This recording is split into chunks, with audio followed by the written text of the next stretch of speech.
This episode from the life of Sherlock Holmes will be transmitted to our men and women overseas by shortwave and through the worldwide facilities of the Armed Forces Radio Service. Petri Wine brings you Basil Rathbone and Nigel Bruce in the new Adventures of Sherlock Holmes.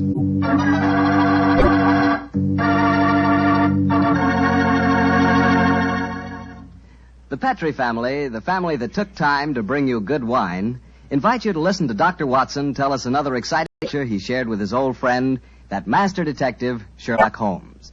So let's settle back comfortably and listen. And while you're getting settled, I'd like to know who likes seafood. And by seafood, I mean everything from broiled lobster to fried halibut. Because if you like seafood, any seafood, you'll love it together with Petri California Sauterne. Fish and Petri Sauterne were made for each other. No kidding. Boy, I'll never in my life forget a broiled brook trout on the plate in front of me and a glass of well-chilled Petri Sauterne right next to it. That fish and that Sauterne. Petri Sauterne has a pale golden color that's really good to look at. And as for taste, well, that Petri flavor is really something. Take my word for it and try it, won't you? Oh, and I'll tell you something else. Try that Petri Sauterne with chicken sometime. Look, I'd better stop before I get hungry all over again, but just remember this. The best friend a good meal ever had is a glass of Petri wine.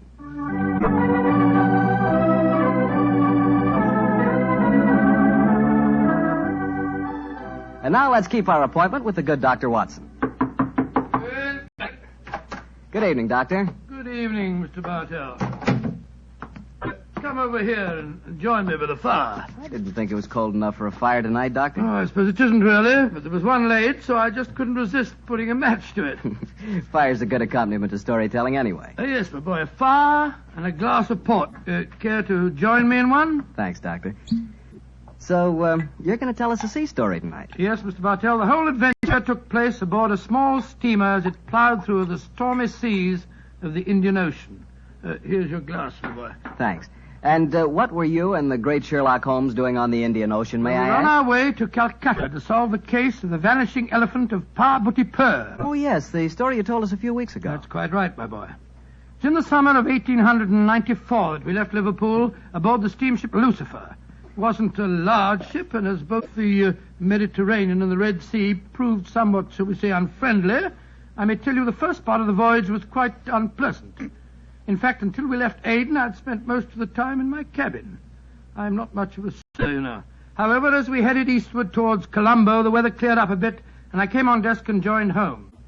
I remember on the second night out of Aden, we paced the decks together. The stars above us twinkled, the promise of a bright tomorrow, and the faint tinkle of a piano being played in the passenger lounge formed a perfect setting for an evening stroll. And it seems like yesterday, Holmes said... Watson, it's good to see you on your feet again. Yes, it's good to be on 'em, Holmes.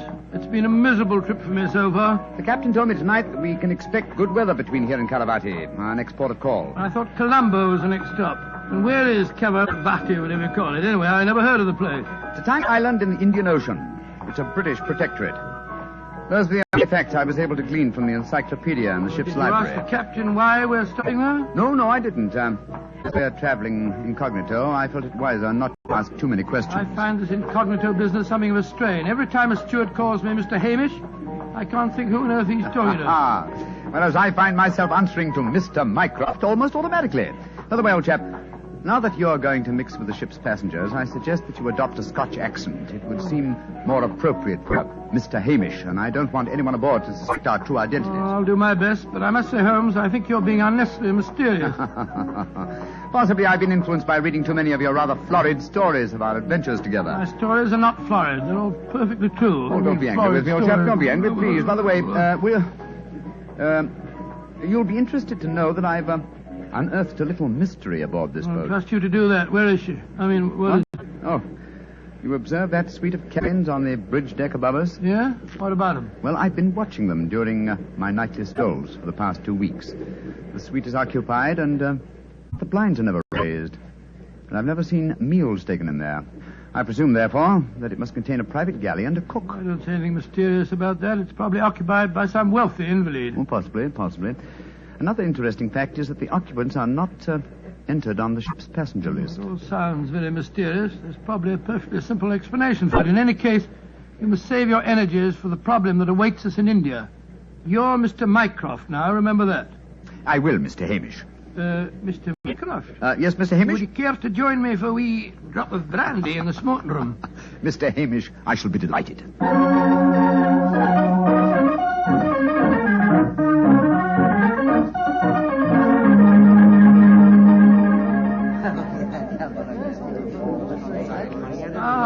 This is excellent brandy. Excellent.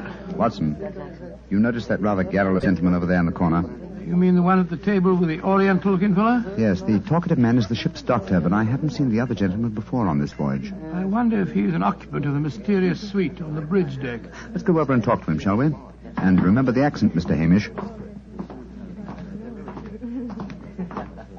And so, Verda, when we landed at Colombo, I decided to take Mrs. Abbott for a moonlight rickshaw drive through the cinnamon gardens.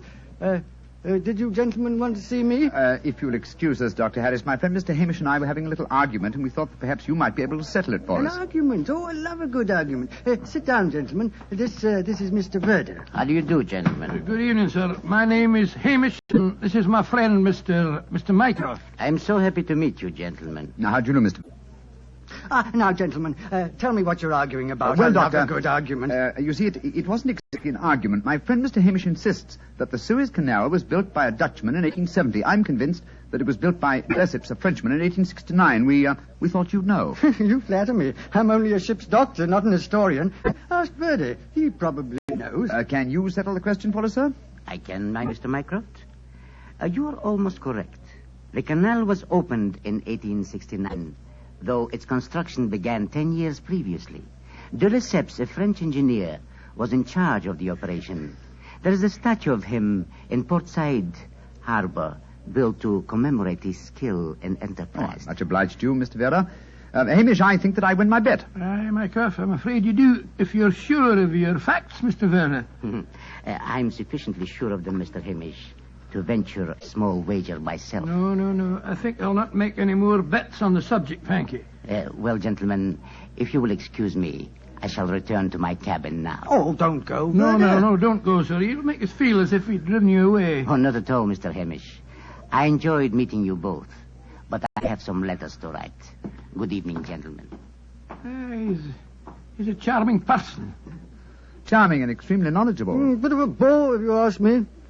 You two fellas enjoyed your trip? I'm just beginning to. It takes a little time to get my sea legs, you know. Dr. Harris, how long have you been on this ship? 4 years. This is the third trip east on the Lucifer. Why? Well, there's something that puzzles me on board this ship. I'm assured that you would explain it to me. And what is it? Well, the suite of cabins on the bridge deck, who occupies them? Wouldn't you like to know? Aye, Doctor, we would, and that's why my friend asked you. Well, I'll tell you. Though it's supposed to be a secret. But there'll be no harm in telling you now, for we're dropping anchor off the island of Cavarati in the morning. In that suite of rooms is the Rani of Cavarati herself. She has her own staff of servants and everything. What do you think of that? Oh, how very interesting. And is the Oriental gentleman who left the table when we arrived part of our entourage? He is, sir. He's the sort of Prime Minister of Cavarati. This whole trip of theirs is very hush-hush. Rani returning to her country, afraid someone might make an attack on her life. Have to keep it all hush-hush. Cavarati is an island that's had a lot of trouble. You seem to be remarkably well informed about the place, sir. Yeah, I should be. I used to practice there in my younger days. Oh, really? How very interesting. Yes, I could tell you strange tales about the island. I remember... Oh, hello. See that fella coming into the lounge? You mean the big man with the grey hair? Yes.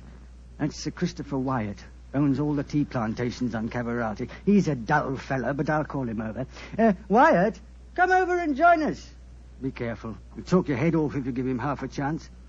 Draw up a chair, Wyatt. We were just talking about Cavarati. It seems to me that would be a good subject to keep away from. At least till after tomorrow, Harris. What do you mean? You know perfectly well what I mean. I should have thought that after your own experience on Cavarati, you would have learned a little discretion. You're talking like a schoolmaster, Wyatt. Why don't you just sit down, have a drink, and be friendly? Thank you. I prefer my own company. Pompous ass. You and Sir Christopher don't seem on the best of terms, Doctor. I know too much about him. He's afraid of me. That's what he is. Look at this girl coming into the room. Great Scott, she's good looking. Judging by our oriental costume, she must be a member of the Rani's retinue. She's coming to our table. Yes, my dear. What is it? Which of you gentlemen is Mr. Mycroft, please? I am. My mistress sends her compliments and asks that you will call on her in her suite. And who is your mistress, may I ask? Her Highness, the Rani of Cavarati. Oh, I shall be delighted. Please tell the Rani that I shall pay my respects without delay. We will join her in a few minutes. Very well, Mr. Mycroft.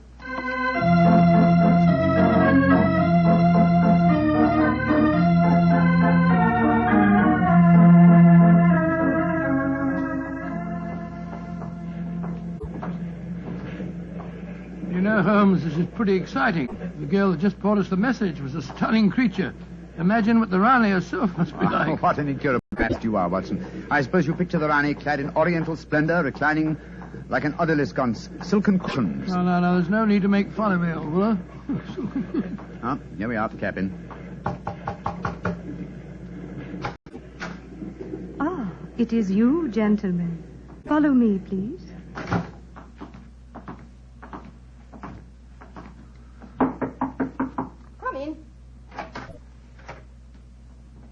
Her Highness, the Rani of Cavarati. All right, Regina, you can off it. Yes, Your Highness. Well, me lads, don't look so startled. Come in and sit down. Your Highness, What's the matter? Don't I fit into your picture of a Rani? What did you expect? A slant-eyed beauty with a veil and big hips? Well, I've got the big hips, all right. Your Highness... never mind, Your Highness. Sit yourselves down and talk free and easy like. I may as well begin by telling you that I know who you both are. Mr. Sherlock Holmes and Dr. Watson. Dear me. Oh, I've seen you in the good old days in London, you know. May I ask if our visit is purely a social one, or are you in need of professional advice? Oh, a little of both, Mr. Holmes, a little of both. And we'll start off with being social. Ruma. Mem Sahib. Champagne. Botache, Mem Sahib. If you'll pardon my asking you, madam, but I've never seen you before, somewhere. Oh, that's a question I always haven't answered. Yes, you probably have, Dr. Watson. You see, I was in the chorus at Daly's Theatre in London for quite a few years, until the Rajah of Cavarati decided I'd look better on his island than I did in front of the footlights. Your husband, the Rajah, is dead, isn't he? Yes, he was killed playing polo. Champagne, Mem Sahib. Colo. Champagne Pinistecta. Acha. He doesn't speak English, so I'll get along with telling you my troubles. Mr. Holmes, somebody's trying to kill me. Kill you? Good God. May I ask what reason you have for saying that, madam? You may, Mr. Holmes. Before I left England, I had threatening letters warning me that if I ever went back to Cavarati, I'd never get to the island alive. I got another letter in Port Said that said the same thing. You kept these letters, I trust? No, I didn't. I tore them up. I never did pay attention to letters that weren't signed. Well, that's a great pity, madam. Those letters might have been invaluable. Well, it's too late to think about that now, Dr. Watson. Here's what's on my mind. I land at Cavarati in the morning, and if anyone's up to a bit of no good, tonight's their last chance. You destroyed the threatening letters, madam, thereby indicating that you did not believe in the threats, and yet you now appear to feel that you are in danger. I wonder what made you change your mind. The Ace of Spades. Yes? I don't understand you, madam. In the last 2 days, every time I tell my fortune, I get the Ace of Spades. Now, you know what that means. Death. Oh, come now, madam. If you'll pardon my saying so, that's a very childish superstition. Well, the cards have never lied to me yet. Oh, you can laugh at it if you like, but I know. Well, do you mind if I ask you a few questions? Anything you like, Mr. Holmes, fire away. How long is it since you were in Cavarati? About 18 months. We were in England when my husband died, and I couldn't face the idea of going to that island alone. In 3 months ago, Verda... Oh, he's the chief minister of Cavarati. Yes, madam. We met him for a moment in the lounge. Yeah, Long ago. Verda came over to England to persuade me it was my duty as the Rani to go back. I see. As far as you know, have you any enemies among the passengers on board the ship? Oh, that's an odd one to answer, Mr. Holmes. But I can tell you right here in my suite there's someone who doesn't like me. That girl Raduna, the one that brought you my message. She was in love with the Rajah herself. I know she hates me, even though she did stay in England after my husband died. How about Ferda, your minister? Oh, he's all right. My husband thought the world of him, and he's been wonderful to me. He came from Cavarati recently, you say, to persuade you to return there. That's right, Mr. Holmes. Well, Bruma seems to be all right after drinking that champagne, so it'll be safe for us to have some now. Champagne omlog do? Botache, Mem Sahib. Oh, I've been burning with curiosity to know why you gave him a glass of champagne a few minutes ago, and yet we didn't have any. Well, surely that's obvious, Watson. Fruma is the official poison taster, isn't he, madam? That's right, Mr. Holmes. He tastes everything I eat or drink before I do. If it doesn't affect him, then I know it's safe. Berta brought him over to England when he came to fetch me.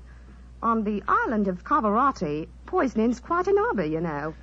There were 2 people in the smoking room tonight who seemed to know quite a lot about your island. The ship's doctor, a rather garrulous gentleman by the name of Harris, and Sir Christopher Wyatt, who owns tea plantations on the island.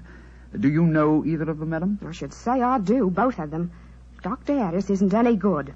He was on the island for a bit, but got into some kind of trouble, and my husband had him thrown out. And how about Sir Christopher Wyatt? Oh, Chris is all right. I saw quite a bit of him in London after my husband's death. As a matter of fact, well, if I weren't going back to Cavarati, I don't think he'd be on the boat at all. He hasn't been there for over 5 years, ever since he had a row with my husband over the wages he paid the native labor. It seemed to me that several people aboard this boat have a personal interest in the island of Cavarati. Interests that might be influenced by your death. Yes, just what I was going to say, madam. I think we should keep an eye on you. Oh, that's just what I was hoping you'd say, Doctor. You see, I'm giving a bit of a supper party tonight. All the people we've been talking about have been invited. And I thought if you two were to be here, perhaps you'd be on the lookout for any funny business. How about it? Well, of course we'll come, won't we, Holmes? I think it might be a good idea, though I would suggest that we retain our incognitos as Mr. Hamish and Mr. Mycroft. Whatever you say, Mr. Holmes. And now, let's have that champagne.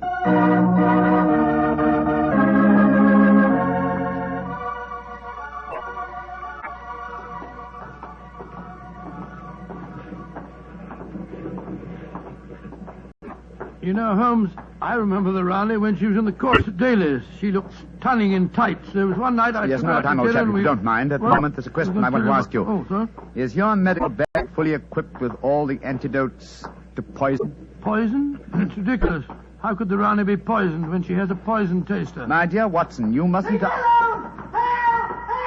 the blazes... Come on, Watson. That cry came from the companionway. There are 2 figures struggling by the rail there. Good heavens! One of them has pushed the other down the companionway.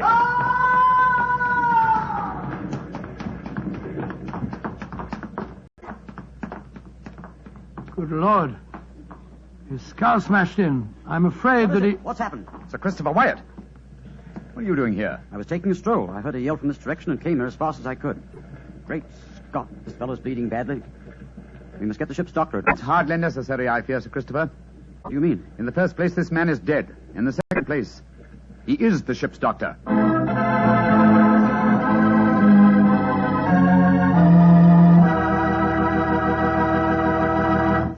We'll hear the rest of Dr. Watson's story in just a second, so I'm just going to ask you to do one thing for me.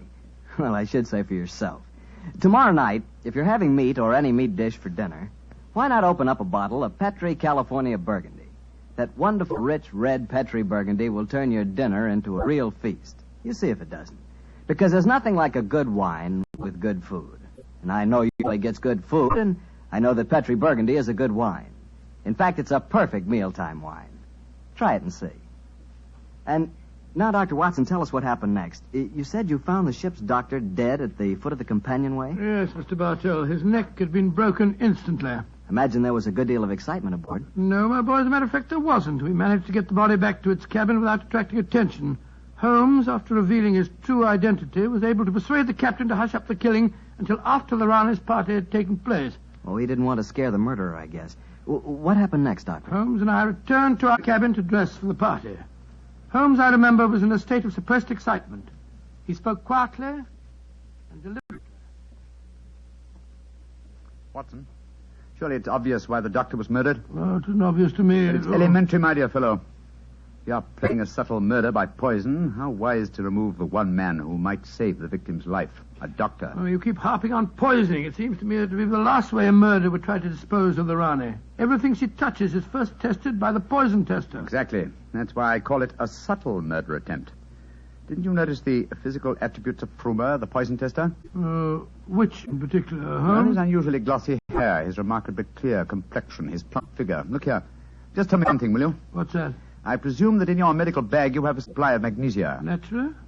Do you also have hydrated ferric oxide? Yes, I do. Splendid. Then be off to the party.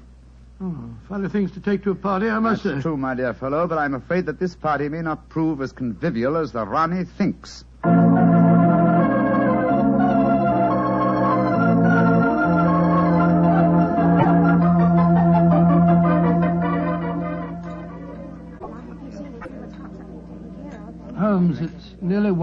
the morning. Everything seems to be going splendidly. It seems to be, Watson, but keep your eyes on the Rani. Yes, I have been. The poison testers tested everything that passed her lips. We don't endorse to you, Sir Christopher. You having a good time? Yes, indeed, thank you, Mr. Hamish. How about you, Mr. Mycroft? Oh, the Rani's a perfect hostess. Who could help having a good time? I don't think that girl Regina should be here, though. I don't want to be pompous, but after all, she's only a glorified servant. Possibly the laws of etiquette are not so strict in Cavarati as they are in London, Sir Christopher. Oh, perhaps you're right. But I don't trust the girl. Something shifty about her. I've told the Rani more than once. Oh, well, I suppose it's none of my business. I think I'll try and persuade the Rani to sing us one of her old songs. Yeah, he doesn't trust Regina, and I don't trust him. I don't think it was an accident that we found him near the body of Dr. Harris. Shh. Here comes Vera. I trust you gentlemen are enjoying yourselves. Very much, Mr. Vera, thank you. I imagine you must be excited at the prospect of returning to Caravati. I am, Mr. Mycroft. Though I only left it 3 months ago, it has seemed more like 3 years. Do you ken what time we'll arrive there? I am told that we shall be there in 5 hours, Mr. Hamish. Oh, look. The Rani's at the piano. She must be going to give us a tune. Yes. Let's move a little closer, shall we? Chris here has asked me to sing something. Well, my voice isn't what it used to be, and don't I know it. But me spirit's the same, and that's enough to put a number over. So, old time, boys, here we go. My sweetheart's the man in the moon. I'm going to marry him soon. 'Twould fill me with bliss just to give him one kiss, but I know that a dozen I never would miss. I'll go up in a great big...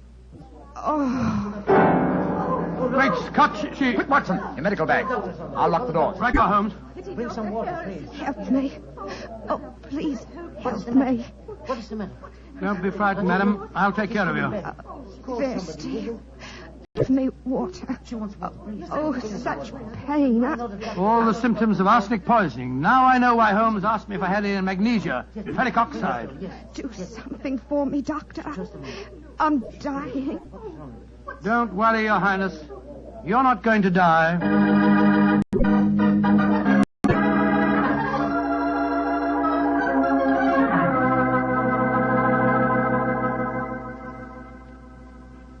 She's going to live, Holmes.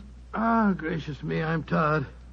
It's touch and go there for a while, though. Well done, Watson, old chap. Well done. Now that she's out of danger, why can't we all go back to our cabins? It's nearly dawn, and we've been locked in here since 1 o'clock.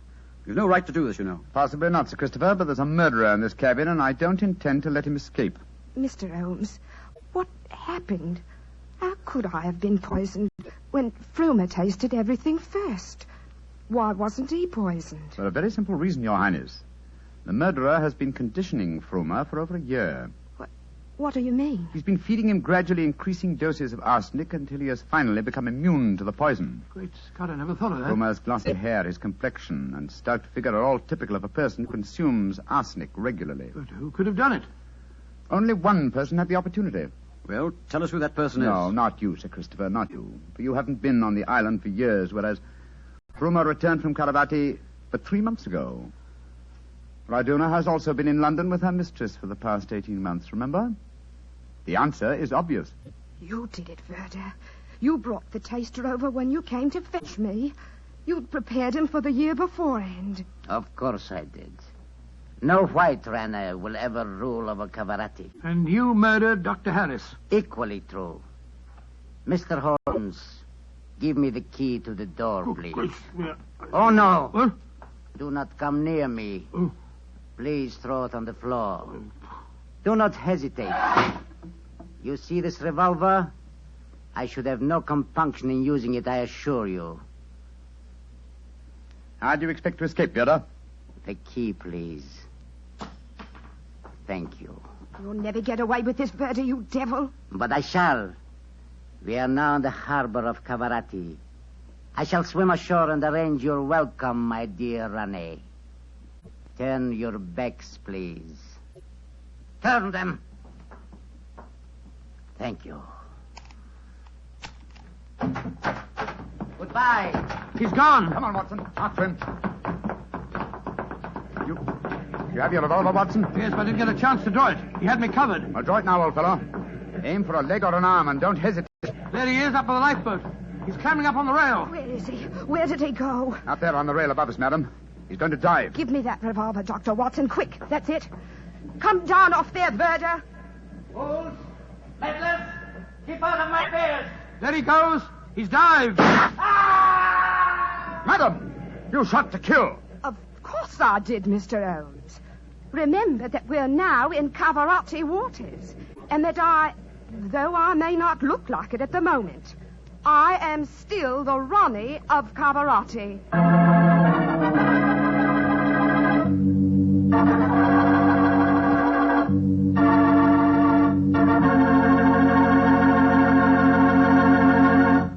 Say, that was a swell story, Doctor. It had a lot of color and quite a bit of action. Color and a bit of action. Well, I'm glad you liked it, my boy. Oh, I did. Say, that's not a bad idea. I mean, having someone taste everything before you eat it. Oh, it's a very old idea. Very old. Very common, too, years ago. You know the kind of job I'd like? No? What's that? I'd like to be the official taster for the Petrie family. Boy, just think of all the Petrie wine I'd get to taste. Petrie to the right of me, Petrie to the left of me. What a life. What wine? Yeah, I wouldn't mind having that job myself. You said it. The Petrie family, really knows how to make good wine. They've been making wine for generations. And because they've always owned and operated their own business ever since it was started way back in the 1800s, well, the Petrie family has sure piled up plenty of skill and experience. Yes, they've been handing down in the family from father to son, the fine art of turning luscious grapes into delicious wine. That's why you can't go wrong with any Petrie wine. It must be good, because Petrie took time to bring you good wine. Well, Doctor, what new story do you have lined up for us next week? Next week, Mr. Bartell, I'm going to tell you an adventure that Sherlock Holmes and I had many years ago. It concerns a series of bonfires, an underground cellar full of gunpowder, and a strange death on the rooftops of London.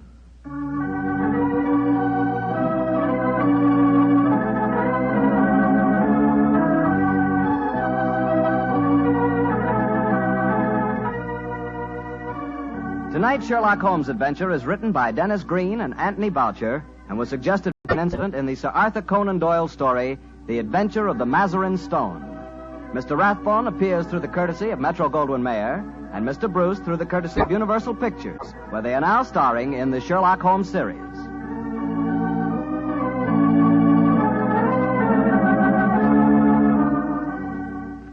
The Petrie Wine Company of San Francisco, California, invites you to tune in again next week, same time, same station. This is Harry Bartell saying goodnight for the Petrie family. Sherlock Holmes comes to you from our Hollywood studio. This is the Mutual Broadcasting System.